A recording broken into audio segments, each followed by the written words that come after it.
നമസ്കാരം. കുറച്ച് ദിവസമായി നേരിട്ട് കണ്ടിട്ട് ത്രോട്ട് ഇൻഫെക്ഷൻ ആയിരുന്നു. അതും പോരാഞ്ഞിട്ട് തെരഞ്ഞെടുപ്പ് കാലം സംഘികളും കോൺഗ്രസ്സുകാരും തമ്മിലുള്ള റിപ്പോർട്ടടിയും സ്റ്റോറികൾ ഫേസ്ബുക്കിന് റിപ്പോർട്ടടിച്ച് പിൻവലിപ്പിക്കുന്നു. അങ്ങനെ മൊത്തത്തിൽ ഒരു ബഹളമാണ്. അതിനോടൊപ്പമാണ് ത്രോട്ട് ഇൻഫെക്ഷൻ. അപ്പോൾ തെരഞ്ഞെടുപ്പ് കാലഘട്ടത്തിൽ പരിപൂർണമായി മാറിയിട്ടില്ലെങ്കിലും നമുക്ക് നിശബ്ദമായി ഇരിക്കാൻ പറ്റില്ലല്ലോ. അതുകൊണ്ടാണ് ഒന്ന് റെഡിയായപ്പോൾ അങ്ങ് തട്ടേ കയറാമെന്ന് വിചാരിച്ചത്.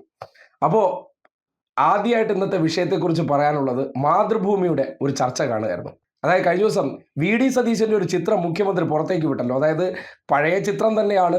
ഇതുവരെ 2006 തെരഞ്ഞെടുപ്പ് കാലഘട്ടത്തിൽ മനയ്ക്കപ്പടി സ്കൂളിൽ പോയിട്ട് അദ്ദേഹം ഭാരതാംബയെയും RSSന്റെ സർസംഘചാലകമായിട്ടുള്ള രണ്ടാമത്തെ ഗോൾവാൾക്കറിന്റെ ചിത്രത്തിന് മുന്നിൽ താണ് വണങ്ങി നിൽക്കുന്ന സംസാരിക്കുന്ന ഒരു സംഘി ചിത്രം. ആ ചിത്രത്തെക്കുറിച്ച് ഇതുവരെ ഒരിക്കലും അഭിപ്രായം പറയാതെ 2013 മറ്റൊരു പരിപാടിയിൽ പങ്കെടുത്ത വിഷയത്തെക്കുറിച്ച് മാത്രം അഭിപ്രായം പറഞ്ഞ് രക്ഷപ്പെട്ടു പോകുന്ന സതീശൻ നിങ്ങൾ കണ്ടല്ലോ. ആ വിഷയം ഇന്നലെ മാതൃഭൂമിയുടെ ചർച്ചയ്ക്കെടുത്തു.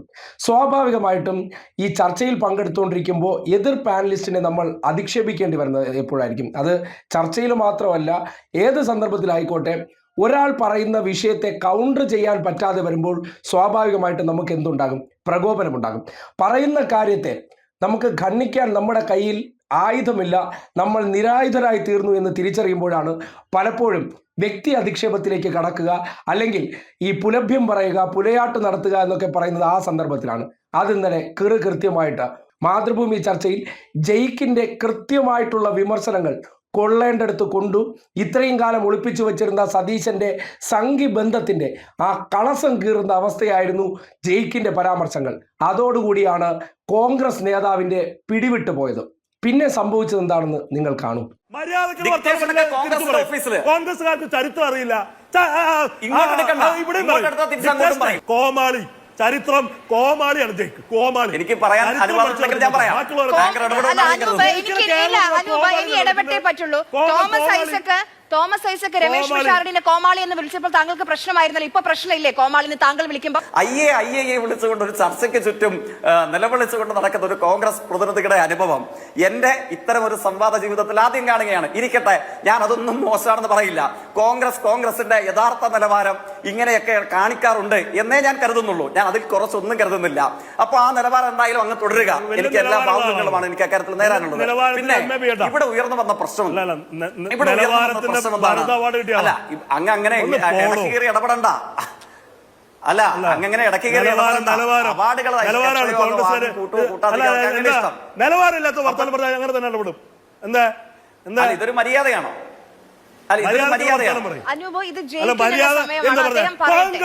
കോൺഗ്രസുകാർ ചരിത്രമില്ലാത്ത ആളുകളാണ്.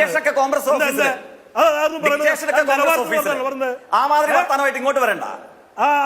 കോൺഗ്രസ് ഓഫീസിൽ എവിടെ ഇരിക്കും? മര്യാദക്ക് കോൺഗ്രസുകാർക്ക് ചരിത്രം അറിയില്ല. കോമാളി ചരിത്രം കോമാളിയാണ് ജയിക്ക്. കോമാളി എനിക്ക്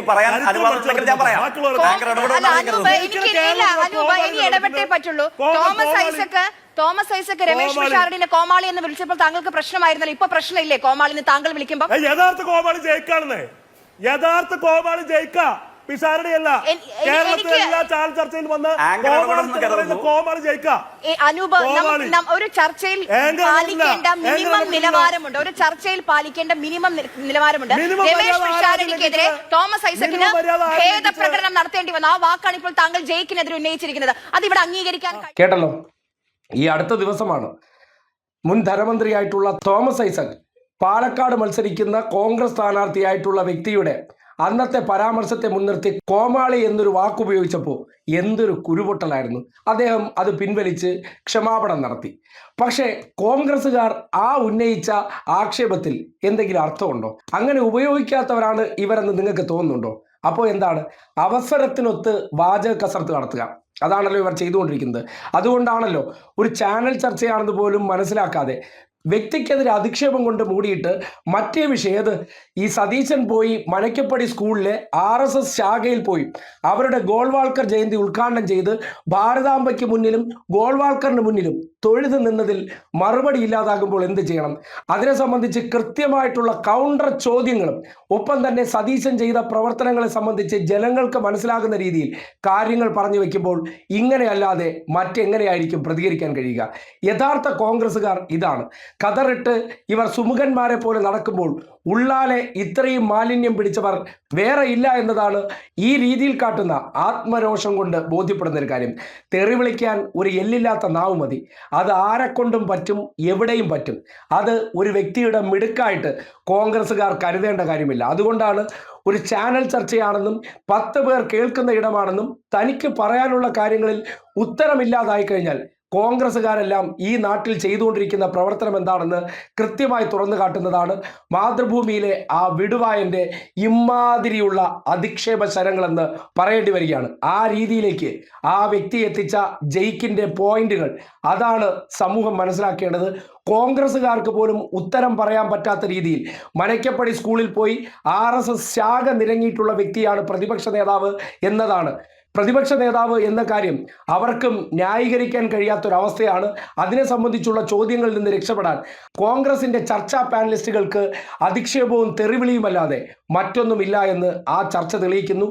സതീശൻ ചെയ്തതിനെ കോൺഗ്രസ്സുകാർക്ക് വരെ സമൂഹത്തിന്റെ മുന്നിൽ അതിൻ്റെ ന്യായങ്ങൾ പറഞ്ഞു കൊടുക്കാൻ കഴിയാത്ത അവസ്ഥ.